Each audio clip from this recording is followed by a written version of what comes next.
الحمدللہ رب العالمین، الصلاۃ والسلام علی سید الانبیاء والمرسلین وعلی آلہ واصحابہ اجمعین، اما بعد، اعوذ باللہ من الشیطان الرجیم، بسم اللہ الرحمن الرحیم، بحمد اللہ تعالیٰ کہ اللہ تبارک و تعالیٰ جل مجد الکریم کے احسان اور کرم سے آج آپ کا سبق شروع ہوگا سورۃ النساء کی 45 نمبر آیہ شریفہ سے آگے۔ ملاحظہ کیجیے گا، اعوذ باللہ من الشیطان الرجیم، بسم اللہ الرحمن الرحیم، من الذین ہادوا یحرفون الکلم عن مواضعہ ویقولون سمعنا وعصینا واسمع غیر مسمع وراعنا لیا بألسنتہم وطعنا فی الدین ولو انہم قالوا سمعنا واطعنا واسمع وانظرنا لکان خیرا لهم واقوم ولکن لعنهم اللہ بکفرہم فلا یؤمنون الا قلیلا۔ من الذین ہادوا، ان لوگوں میں سے کہ جو یہودی ہیں، یحرفون الکلم عن مواضعہ، وہ کلمات الہیہ کو تبدیل کرتے ہیں، تحریف کرتے ہیں، ان میں تغیر کرتے ہیں، تبدیلی کرتے ہیں، مواضعہ ان کی اصل جگہوں سے آگے پیچھے کر دیتے ہیں۔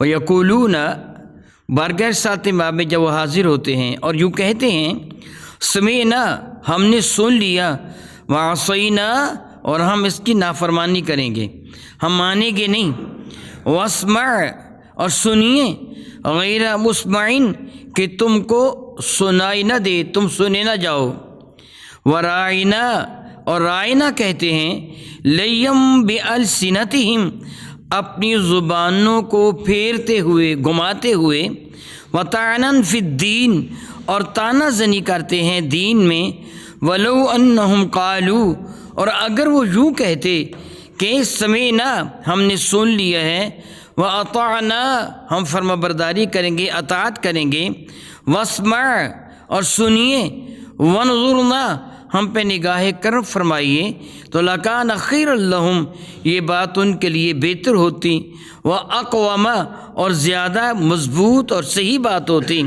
ولکن لعنہم اللہ بکفرہم، لیکن اللہ تعالیٰ نے ان پر لعنت فرما دی ہے ان کے کفر کی وجہ سے۔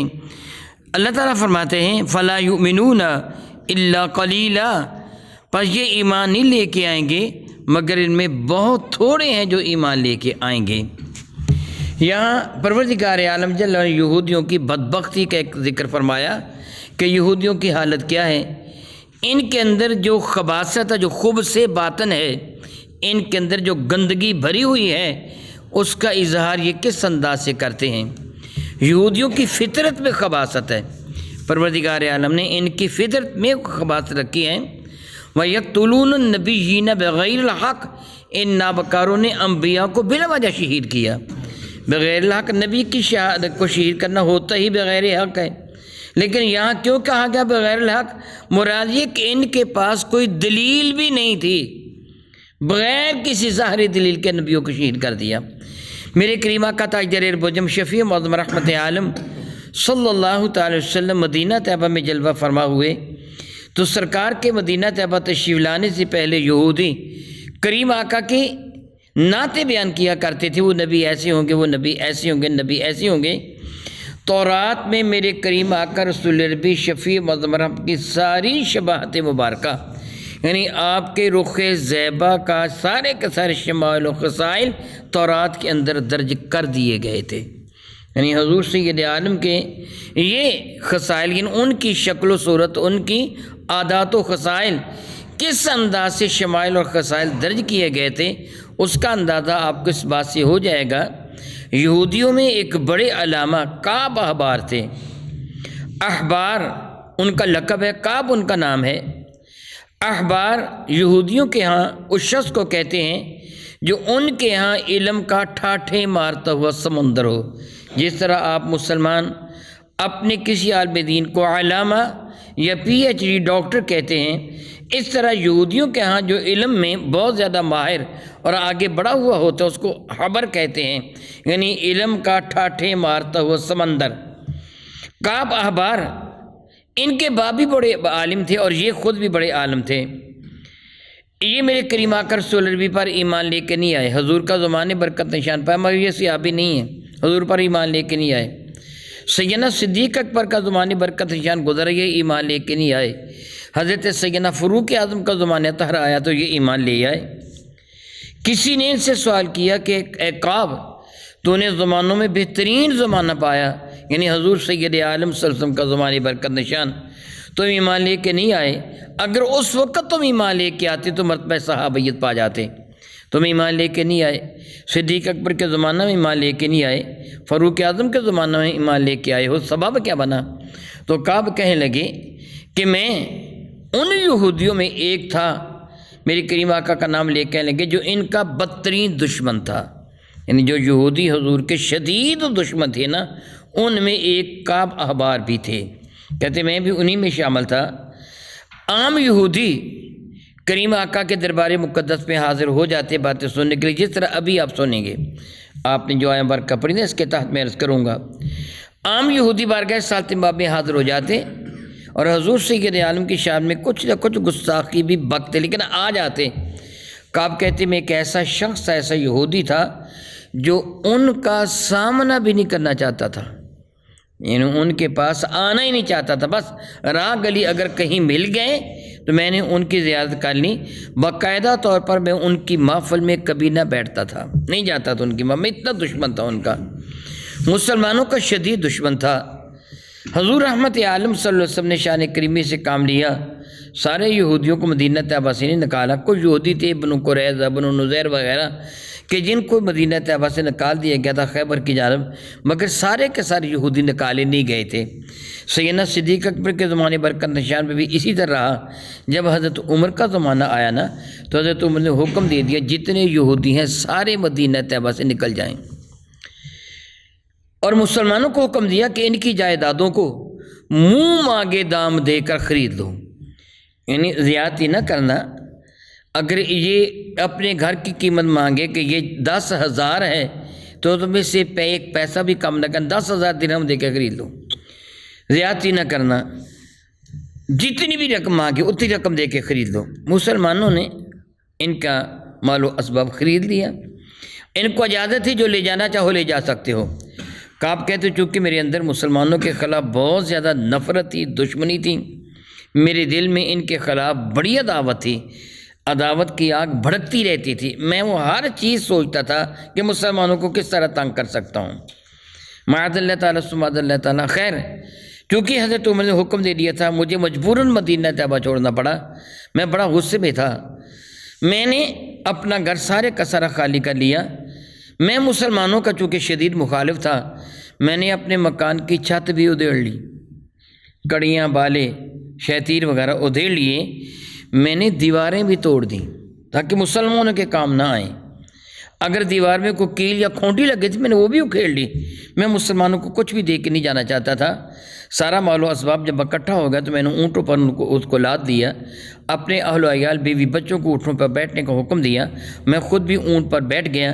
جب میں چلنے لگا تو اچانک مجھے ایک بات یاد آ گئی، وہ بات یہ تھی کہ جب میرے ابا مرنے لگے تھے تو انہوں نے مجھے اپنے قریب بلایا تھا، فرمایا تھا کعب میرے بیٹے، شاید یہ اپنے باپ کا تنہا بیٹا تھا، کعب میرے بیٹے، میں نے تیرے لیے اس دیوار کے تاکچے میں ایک قیمتی چیز چھپا دی ہے، اور تاکچے کو میں نے پتھروں سے بند کر کے اس کے اوپر لیپ دیا ہے، یعنی مٹی وغیرہ کا پلستر کر دیا، لیپ دیا ہے۔ میرے بیٹے، میں بحیثیت باپ تجھے وصیت کرتا ہوں ایک تاکچے کو کبھی بھی نہ کھولنا۔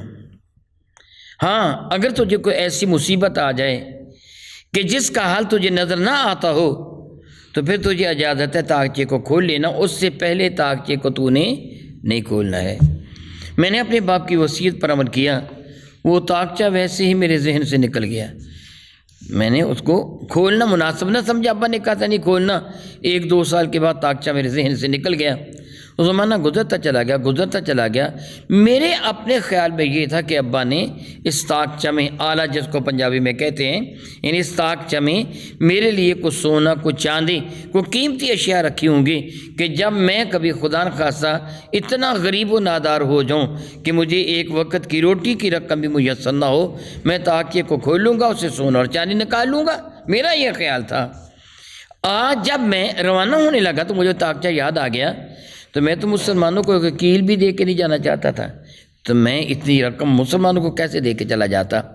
میں نے اپنے حال خانہ کو کہا کہ بس ٹھہر جاؤ, تم اونٹوں سے نیچے اتر آؤ, میں پہلے یہ طاقچہ کھولوں گا جو میرے ابا نے میرے لیے قیمتی شے چھپا کے رکھی ہے. میرے حال خانہ اتر آئے. میں نے گدال پکڑی جس کو آپ گینتی بھی کہہ سکتے ہیں گدال بھی کہہ سکتے ہیں. دیوار کو توڑنا شروع کر دیا. طاقچے تک پہنچا تو میں نے بڑی احتیاط سے ایک ایک پتھر اٹھایا کہ شاید وہ شے کیا ہوگی اس پہ پتھر لگ نہ جائے.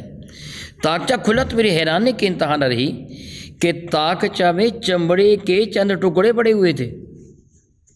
میں بڑا پریشان ہوا کہ ابا جی نے میرے ساتھ کیسا مذاق کیا ہے. چند ٹکڑے پرانے چمڑے کے طاقچے میں رکھ کر اس کا منہ بند کر کے مجھے کہا بڑی قیمتی شے ہے, یہ تو چند درہموں کے ہیں. خیر میں نے آگے بڑھ کر اوپر والا جو چمڑے کا ٹکڑا تھا اٹھا لیا. یہ میرے ابا کی تحریر تھی, میں پہچانتا تھا. یہ بھی پڑے ہوئے تھے, اس کا باب بھی پڑے ہوئے. اس پہ لکھا تھا میرے بیٹے کعب ایک نبی کی تشریف آوری ہونے والی ہے. وہ تہامہ میں پیدا ہوں گے, مکہ میں پیدا ہوں گے, ہجرت کر کے مدینہ طیبہ میں آئیں گے. میرے پاس جو تورات تھی نا, میں نے تورات سے ان اوراق کو جدا کر لیا ہے جن اوراق میں اس نبی کی صفات عالیہ کا تذکرہ تھا. ان کی شکل کیسی ہوگی, صورت کیسی ہوگی, جو لکھا ہوا تھا نا, میں نے تورات سے ان اوراق کو علیحدہ کر کے طاقچے میں نے تیرے لیے رکھ دیے ہیں تاکہ اگر وہ نبی آ جائے تو ان اوراق کو پڑھنا, اگر وہ وہی ہوگا تو اس پر ایمان لے آنا. کعب کہتے میں نے اپنے ابا کی تحریر کو ایک طرف رکھا اور تورات کا ورق اٹھا کے پڑھنا شروع کر دیا.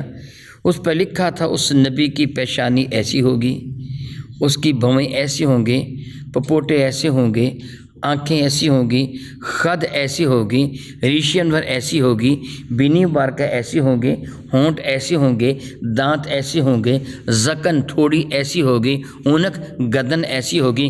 کعب کہتے کہ اللہ کی عزت کی قسم میں تورات کا ورق پڑھتا جاتا تھا, رخ مصطفیٰ میرے سامنے آتا جاتا تھا, حضور کا چہرہ میرے سامنے آتا جاتا تھا. ہاں وہی ہے, وہی ہے, وہی ہے, وہی ہے.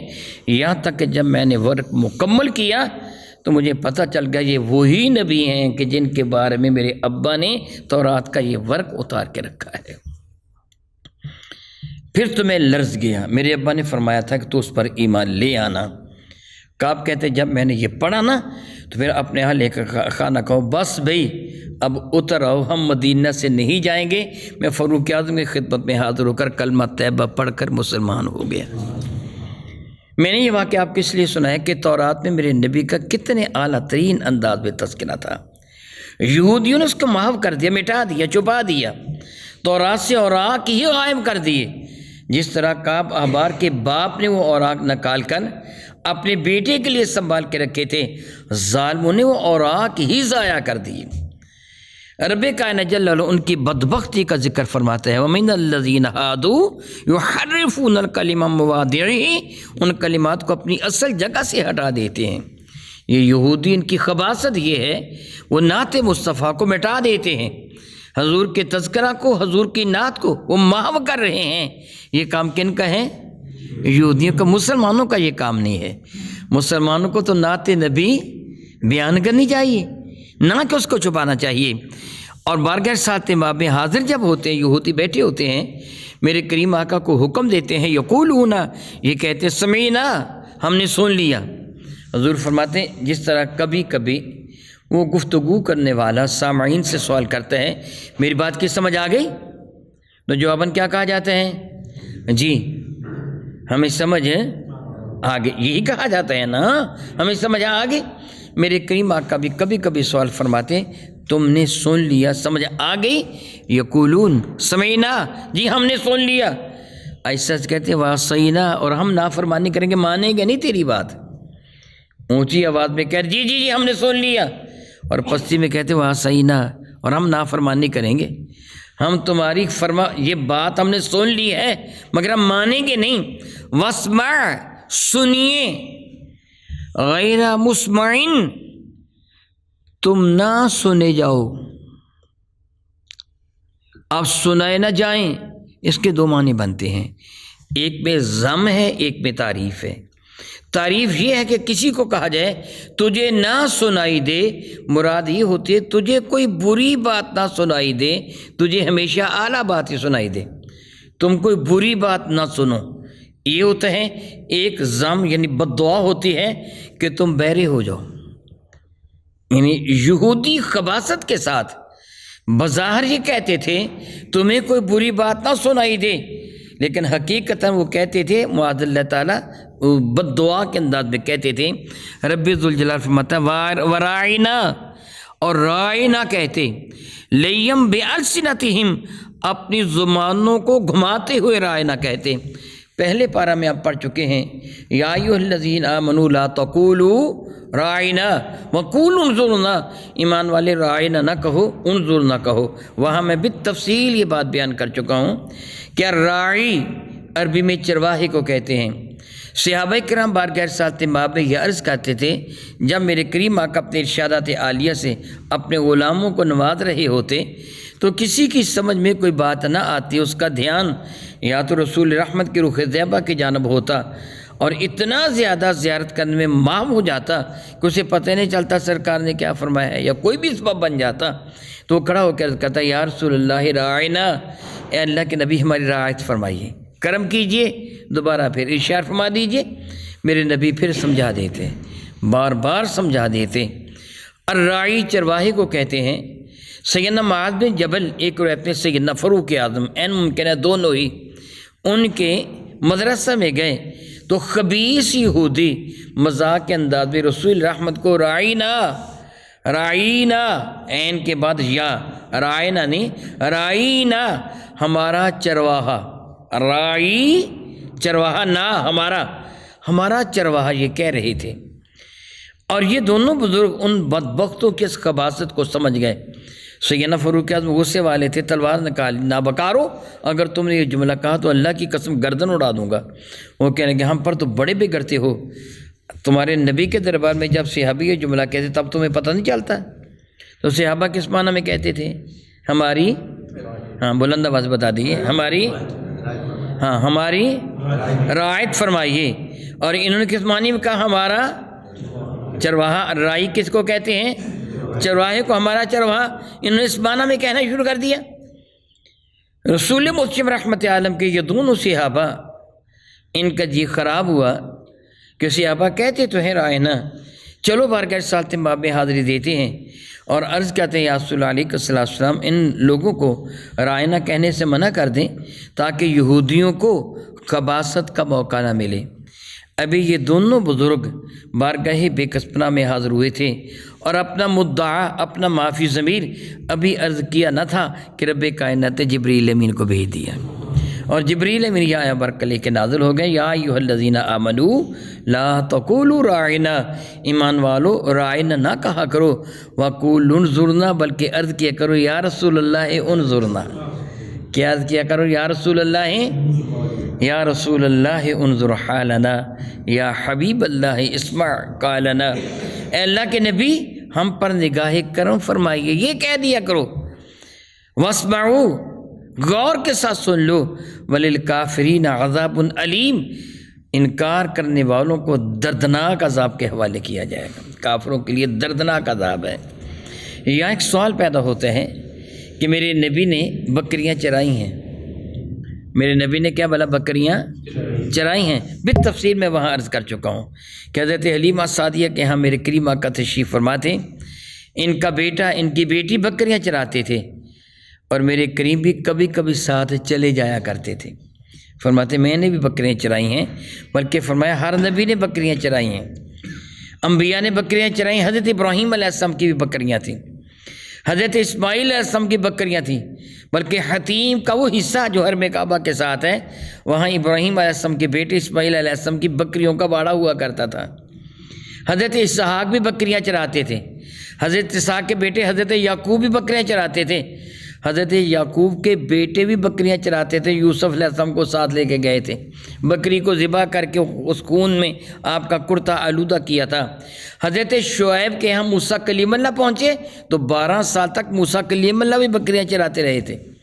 انبیاء نے بکریاں چرائی ہیں، بکریاں چرانا عیب نہیں ہے، بکریاں چرانا عیب نہیں ہے، لیکن جب یہودیوں نے گستاخانہ انداز میں کہا وہ تو ہمارا چرواہا ہے، تو رب کریم نے فرما دیا خبردار میرے محبوب کو چرواہا نہ کہنا۔ حالانکہ بکریاں چرانے والا کون ہوتے ہیں؟ بات تو سچی ہے نا، لیکن جب گستاخی کی نیت سے کہو گے تو کافر ہو جاؤ گے۔ نبی ہیں بشر، مگر اپنے جیسا بشر گستاخی کی نیت سے کہو گے تو جملہ کفر ہوگا۔ نبی کی شان کو کم نہیں کیا جاتا، ہیں بشر، ہیں چرواہے، لیکن اگر گستاخی کی نیت سے کہو گے تو چرواہے ہیں، یعنی حقارت کی نظر سے پھر کفر ہوگا۔ یہودی یوں ہی کہا کرتے تھے، میرا اللہ فرماتا ہے وَرَاعِنَا لَيَّمْ بِأَلْسِنَتِهِمْ، وہ رائنا کہتے ہیں اپنی زبانوں کو ٹیڑھا کر کے، رائنا کے بجائے رائنا کہتے ہیں، کبھی رائنا کہتے ہیں، حمزہ لے آتے، رعونت کا معنی حماقت ہوتی ہے، بے وقوفی ہوتی ہے، حضور کی شان میں گستاخی کرتے۔ رب کائنات ارشاد فرماتا ہے وَطَعْنًا فِي الدِّينِ، اور دین میں تانا زنی کرتے ہیں، وَلَوْ أَنَّهُمْ قَالُوا، کاش وہ یہ کہتے سمینا ہم نے سن لیا، وَأَطَعْنَا یا صلح ہم مانیں گے بھی، یہ جملہ کہتے تو کتنی بات اعلیٰ ہوتی۔ وَاسْمَعْ، اور یہ کہتے ہماری گزارش سنیے، وَانْظُرْنَا، ہم پہ نظر کرم فرمائیے۔ اللہ اکبر، بارگاہ مصطفیٰ کا ادب خود رب کائنات سکھا رہا ہے، کس طرح بات کرنی ہے تم نے میرے محبوب کے سامنے۔ لَكَانَ خَيْرٌ لَهُمْ، پھر ان کے لیے یہ بات بہتر ہوتی، وَأَقْوَمْ، اور زیادہ مضبوط ہوتی، لیکن وَلَكِنْ لَعَنَهُمُ اللَّهُ بِكُفْرِهِمْ، لیکن اللہ نے ان کے کفر کی وجہ سے ان پر لعنت فرما دی ہے۔ میں اللہ سے معافی مانگتا ہوں، اللہ تعالیٰ مجھے معاف فرمائے، میں کسی پر اعتراض نہیں کرتا، مگر ثابت کیا ہوتا ہے کہ جو میرے نبی کی نعت کو چھپاتا ہے، ان کی شان میں گستاخی کرتا ہے، اس پر اللہ کی لعنت ہوتی ہے، اس لیے وہ ایسے کرتا ہے۔ اللہ تعالیٰ فرماتے وَلَكِنْ لَعَنَهُمُ اللَّهُ بِكُفْرِهِمْ، لیکن اللہ نے ان کے کفر کی وجہ سے ان پر لعنت فرما دی ہے، اس لیے یہ میرے نبی کی گستاخیاں کرتے ہیں، جو کہ ان پہ رحمت دور ہو چکی ہے۔ اللہ تعالیٰ شعر فرماتے ہیں فَلَا يُؤْمِنُونَ، میں اللہ تم کو خبر دیتا ہوں، فَلَا يُؤْمِنُونَ، یہ ایمان نہیں لائیں گے، إِلَّا قَلِيلًا، مگر ان میں بہت تھوڑے لوگ۔ جس طرح چند یہودی ایمان لے کے آئے تھے، سارے ایمان لے کے نہیں آئے۔ او کما قال اللہ تبارک و تعالی، واللہ تعالی اعلم باسرار کتابہ۔